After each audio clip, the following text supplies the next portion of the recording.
High, আমি অদ্রিজা। আমি চেষ্টা করি ৪টে থেকে ৫টার মধ্যে ঘুম থেকে উঠে যাওয়ার।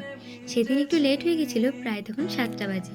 উঠেই তাড়াতাড়ি করে বেডটাকে ক্লিন করে নিয়ে ফ্রেশ হয়ে চলে গেছিলাম ভগবানের সেবা করতে। ভগবানের সেবা হয়ে যাওয়ার পর আমি আমার জন্য একটা হেলদি ব্রেকফাস্ট বানিয়ে নিয়েছিলাম। আমি ব্রেকফাস্টে বানিয়েছিলাম ওটস আর ছাতুর শরবত। সেটাই খেয়ে রেডি হয়ে চলে গেছিলাম ইউনিভার্সিটির উদ্দেশ্যে। ইউনিভার্সিটিতে পৌঁছেই আমি ক্লাস কমপ্লিট করে নিয়েছিলাম। ক্লাস শেষের পর আমরা চলে গেছিলাম সেন্ট্রাল লাইব্রেরিতে। ওখানে বেশ কিছু কাজ ছিল। তারপরে সেন্ট্রাল লাইব্রেরির কাজ কমপ্লিট করে চলে গেছিলাম সঙ্গীত ভবনের লাইব্রেরিতে। ওখানে আমার একটা বুক কালেক্ট করার ছিল। বুক কালেক্ট করে চলে গেছিলাম রুমে। রুমে এসেই ফ্রেশ হয়ে আমি আগে রান্নাবান্না সেরে নিয়েছিলাম, কারণ অনেকটাই বেলা হয়ে গেছিল। আমি লাঞ্চে করেছিলাম অন্ন আর সয়াবিনের একটা আইটেম। কজ আর সেরকম কিছুই সময় ছিল না। দেন একটু রেস্ট নিয়ে নিয়েছিলাম। আর আমি কিছু ব্লিঙ্কিটে অর্ডার করেছিলাম, যেগুলো আমি একটু হেলদি খাবার-দাবার। তো সেগুলোই চলে এসেছিল আর একটা ফ্রুটিও খেয়ে নিয়েছিলাম।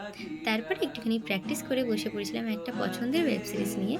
তো আমার আজকের দিনটা তো এরকমই কেটেছিল। তোমাদের কেমন লাগলো আমার ভিডিওটা অবশ্যই জানিও। বাই।